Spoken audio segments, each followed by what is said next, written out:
నేను మీ Venkatesh. Welcome to TMR news. అసలు సిద్దిపేటలో ఏం జరుగుతుంది? సిద్దిపేటలో నిజంగా బహుజనులపై ఎందుకు దాడి చేస్తూ ఉన్నారు? బహుజనపై మాటల యుద్ధం ఎందుకు చేస్తూ ఉన్నారు? వీళ్ళు రావులు కొట్లాడుకొని బహుజన బిడ్డలు ఎందుకు బలి చేస్తూ ఉన్నారు? బీసీలు కానీ ఎస్సీలు కానీ ఎస్టీలు కానీ ఎందుకు బలి చేస్తూ ఉన్నారు సిద్దిపేటలో?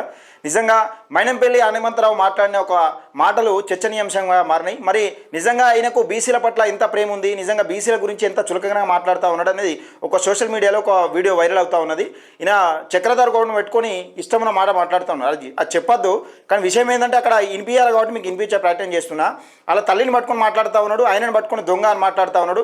కాంగ్రెస్ పార్టీ నాయకులు కూడా దీనికి సమాధానం చెప్పాలి. ఎందుకంటే కాంగ్రెస్ పార్టీలో ఇలాంటి వాడిని ఎందుకు చేర్పించుకున్నారు? ఫస్ట్ కాంగ్రెస్ పార్టీ నాయకుల మీద ప్రజలు నమ్మతలేరని చెప్తా ఉన్నారు. మీ పార్టీ గురించి కూడా వ్యతిరేకంగా ప్రచారం చేస్తూ ఉన్నాడు. రెడ్ హ్యాండెడ్గా దొరికిపోయాడు. మరి దీనిపైన పొన్నం ప్రభాకర్ గౌడ్ ఏం చెప్తాడు సమాధానం? ఇప్పుడు మహేష్ కుమార్ గౌడ్ రాష్ట్ర అధ్యక్షుడు ఏం చెప్తాడు? స్వయాన ముఖ్యమంత్రి రేవంత్ రెడ్డి గారు మరి సమాధానం ఏం చెప్తారని చూడాలి.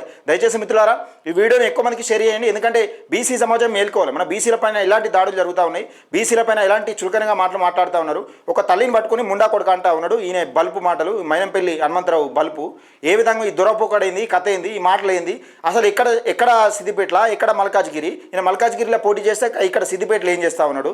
ఈయన కొడుకు ఎంపీ మెదకు ఎమ్మెల్యేగా పోటీ చేస్తే అక్కడ పోయాను ఉండాలి, లేకపోతే ఈయన మల్కాజ్గిరిలోనే ప్రజాసేవ చేసుకుంటారు. ఈయనకు సిద్దిపేటకు సంబంధం ఏంది? హరీష్ రావుకు కోపం, ఈయన కోపం అయితే మరి చక్రధర్ గౌడ్ని ఎందుకు తిడుతూ ఉన్నాడు? ఈయన అసలు ఎవరి కోసం పనిచేస్తున్నావు? నువ్వు ఎవరిని గెలిపించడం కోసం వచ్చినావు? ఎవరి నెట్వర్క్ పెంచడం కోసం వచ్చినావు? కాంగ్రెస్ పార్టీని అక్కడ అనగదొక్కదానికి వచ్చినావా? బీఆర్ఎస్ పార్టీని లేపేందుకు వచ్చినావా? ఈ రెండు సమాధానాలు ఇప్పుడు ఒక సిద్దిపేట ప్రజలకు ఒక చర్చనీయాంశంగా మారి ఒక చూసే ప్రయత్నం చేద్దాం. నిజంగా మల్కాజ్గిరిలో పోటీ చేస్తే ఈయనకి ఇక్కడ ఏం పని సిద్దిపేటలో ఫస్ట్ చెప్దాం. ఇక బీసీ సంఘాలు కూడా పెద్ద ఎత్తున ఈ వీడియో పైన స్పందించాల్సిన అవసరం ఉన్నది. జాజుల శ్రీనివాస్ గౌడ్ కానీ ఇతర బీసీ నాయకులు కానీ ఇంకా అనేక మంది బీసీ నాయకులు ఇప్పుడు ఎందరో ఉన్నారో అందరూ, తీన్మార్ మల్లన్న కానీ ఇంకా చాలామంది సంగం సూర్యారావు గారు కానీ దీనిపైన స్పందించాల్సిన అవసరం ఉన్నది. ఒకసారి చూసే ప్రయత్నం చేద్దాం. ముఖ్యంగా బీసీలు అంటే ఇంకా వీళ్ళ అధికారమైనా కానీ కాంగ్రెస్ అధికారం వచ్చినా కానీ ఈ వెలమదొరల పార్టీ ఏదైతుందో బీఆర్ఎస్ పార్టీ ఇలా అధికారంలోకి అయినా కానీ ఈ దొరకు ఎంత పోకడు ఉన్నది, ఈ దొరకు ఎంత బల్బు మాటలు ఉన్నాయి. ఒకసారి బీసీలు అంటే ఎంత బిచ్చగాల లెక్క చూస్తుండడు. ఒకసారి చూసే ప్రయత్నం చేద్దాం. ఆ మాటలు ఒకసారి వినే ప్రయత్నం చేద్దాం. కాంగ్రెస్ పార్టీ గురించి కూడా బుద్ధి ఉండాలి మీకు. కాంగ్రెస్ పార్టీ నాయకులు కూడా బుద్ధి ఉండాలి. మీరు ఎటువంటి నేర్చుకున్నారు, మీ పార్టీ గురించి ఎలాంటి ప్రచారం చేస్తున్నారు అనేది ఒక్కసారి అర్థం చేసుకోవాలి. మీ పార్టీ గురించి మీ పార్టీ నమ్మతలేడని చెప్తుండేవాడు. మరి ఇప్పుడు అదే బీసీలో ఎస్సీలో ఇట్లా మాట్లాడితే మీరు ఊరుకుంటారా? ఎంబడే నోటీసులు ఇచ్చి నిజంగా క్రమశిక్షణ చర్యలు తీసుకుంటారా? తీసుకోరా? మరి ఈయన పైన ఎలాంటి క్రమశిక్షణ చర్యలు తీసుకుంటారు? ఏం సమాధానం చెప్తారు? ఒకసారి చూద్దాం. ఆ మాటలు కూడా పూర్తిగా వినే ప్రయత్నం చేద్దాం.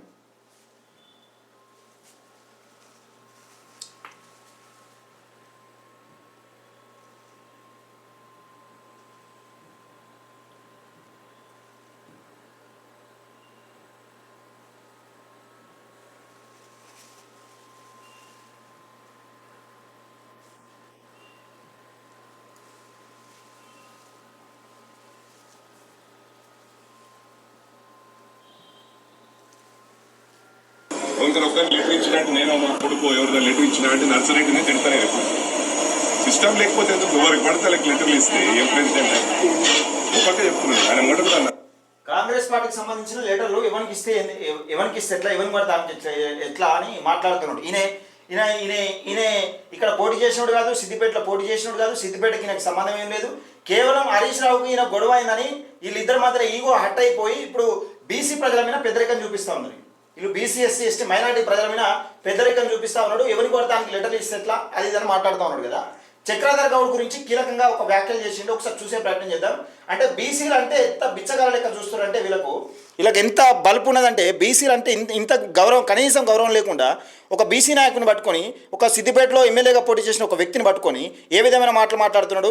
నిజంగా రైతులకు అనేకమంది సేవలు చేసిండు. రైతులకు ఒక్కొక్క కుటుంబానికి దాదాపు ₹1,00,000 సాయం చేసిండు. ఆయనకు రైతు బంధు వద్దు, నాకు డబ్బులు ఉన్నాయని మొట్టమొదటిగా తెలంగాణ రాష్ట్రంలో చెప్పిన వ్యక్తి ఎవరన్నా ఉన్నారంటే ఈ చక్రధర్ గౌడ్. ఆయనను పట్టుకొని ఎంత ఫూలిష్గా అంటే ఎంత ఒక బిచ్చగాని చూసినట్టు, ఏ విధంగా అంటే నిజంగా ఒక రకమైన ఒక చీప్ మెంటాలిటీని చూసినట్టు ఏ విధంగా మాట్లాడుతున్నది ఒకసారి చూసే ప్రయత్నం. అంటే బీసీలు అంటే ఇలా దృష్టిలో ఒక బిచ్చగాళ్ళ, లేకపోతే నీ దొరపోకడైంది, నువ్వు మాట్లాడే మాటలేంది, నీ గంత మాట్లాడాల్సిన అవసరం ఏమున్నది? అసలు నీకు సిద్దిపేటకు నీకేం సంబంధం? చక్రధర్ గౌడ్ గారికి ఇస్తారా? నిన్న మన వచ్చింది దొంగ జోగి కొట్టే మూడో కూడా కానికి లెటర్ ఇచ్చింది. చక్రధర్ గౌడ్కి ఇస్తారా? నిన్న మొన్న వచ్చిన ఈయన ఎప్పుడు ఈయన 10 సంవత్సరాల నుంచి ఉంటున్నాడా? ఈయన కాంగ్రెస్ పార్టీలో 10 సంవత్సరాల నుంచి ఉంటుండే. ఈయన ఎలక్షన్ల ముంగట కేసీఆర్కి ఏమో జడ్డదని ఎలక్షన్ల ముంగట వచ్చి కొడుకు ఎమ్మెల్యే టికెట్ తీసుకున్నాడు, ఈయన ఒక ఎమ్మెల్యే టికెట్ తీసుకుండు.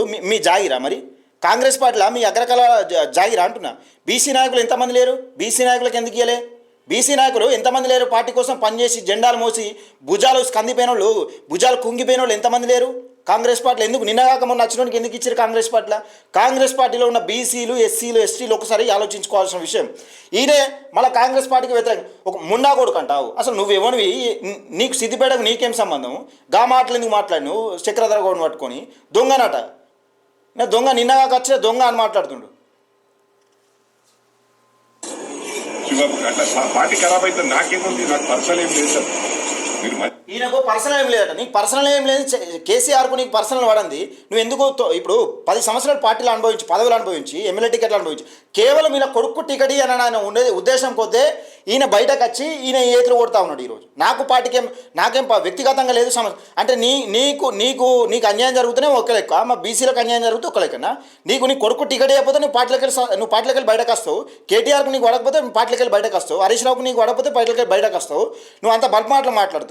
అదే ఈయన ఏదో 10 సంవత్సరాల నుంచి కాంగ్రెస్ పార్టీలో పనిచేసినట్టు గాడేవాడా చక్రధర గౌడ్. అసలు నువ్వేమనివి? సిద్దిపేట నీకేం సంబంధం? నీ దగ్గర మరకాలగిరిలో సమస్యలు ఇవ్వా? అసలు నేను ఓడిపోయిన ఇక్కడ ఇన్ఛార్జ్ని ఇక్కడ ఎమ్మెల్యేగా పోటీ చేసిన వాళ్ళు, లేకపోతే ఎమ్మెల్యేగా పోటీ చేసిన వాళ్ళు వీళ్ళని ఇన్ఛార్జ్లు ఉండాలి. కానీ ఎక్కడనో మల్కాజ్గిరిలో పోటీ చేసిన ఇక్కడేం సంబంధమే? అంటే వీళ్ళు ఇద్దరు రావులు కొట్టుకుంటా ఉంటే బీసీలు, ఎస్సీలు, వీళ్ళు ఎస్సీ, ఎస్టీలు వీళ్ళు జిందాబాదులు కొట్టాలన్నా మీకు? అంత బల్పా నీకు?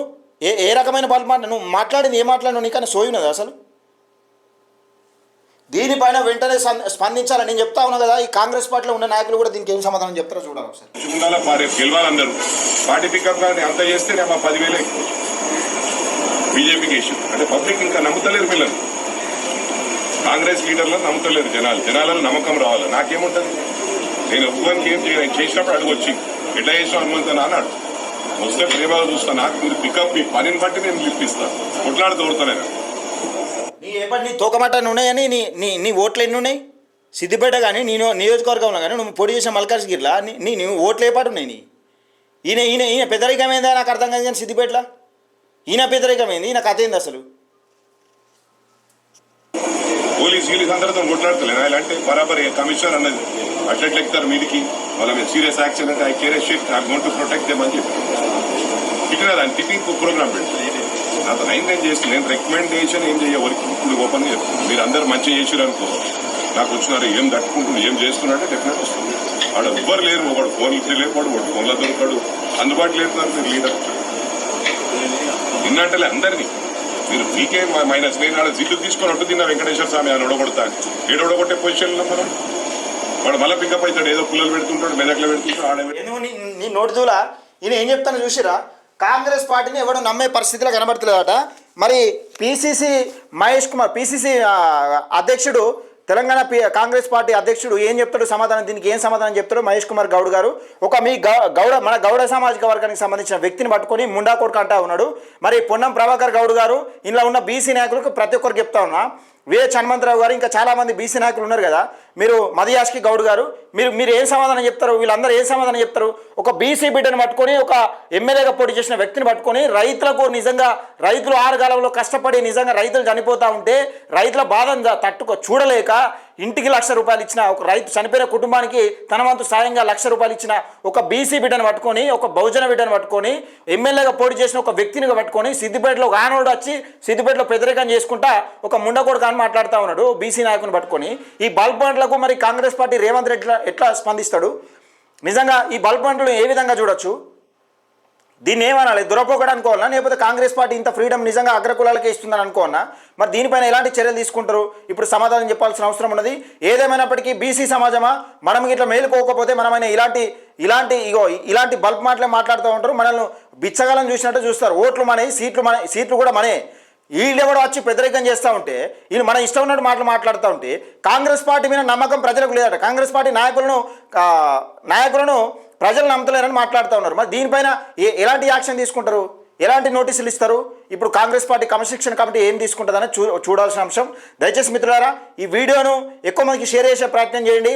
వీలైనంత వరకు మీకు నేను చెప్తా ఉన్నా, చక్రధర్ గౌడ్కు సమాధానం ఇప్పుడు క్షమాపణ చెప్పేదాకా చక్రధర్ గౌడ్కు క్షమాపణ చెప్పేదాకా దయచేసి వదిలే ప్రసక్తే లేదు.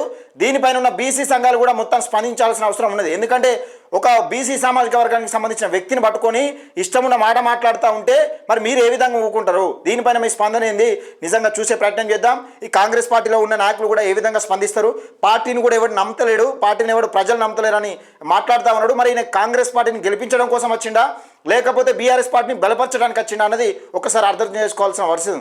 అసలు నీది ఎక్కడ మల్కాజ్గిరి, నువ్వు ఎక్కడ సిద్దిపేటలో పనిచేస్తున్నావు, నువ్వు ఎవరి కోసం పనిచేస్తున్నావు, ఎవరి మీద మాట్లాడుతున్నావు? దయచేసి మిత్రులారా ఈ వీడియోని ఎక్కువ మందికి షేర్ చేయండి. ఈయన బుద్ధి వచ్చేదాకా షేర్ చేయండి. మైనంపల్లి హనుమంతరావు చక్రధర్ గౌడ్కు సమాధానం చెప్పేదాకా అంటే క్షమాపణ చెప్పేదాకా షేర్ చేసే ప్రయత్నం చేయండి. కింద మీ అభిప్రాయాన్ని కూడా కింద కామెంట్ సెక్షన్లో తెలియజేయండి. తప్పకుండా మన టీఎంఆర్ న్యూస్ ఛానల్ని సబ్స్క్రైబ్ చేసుకోండి. టీఎంఆర్ న్యూస్ పేద ప్రజల గొంతుక.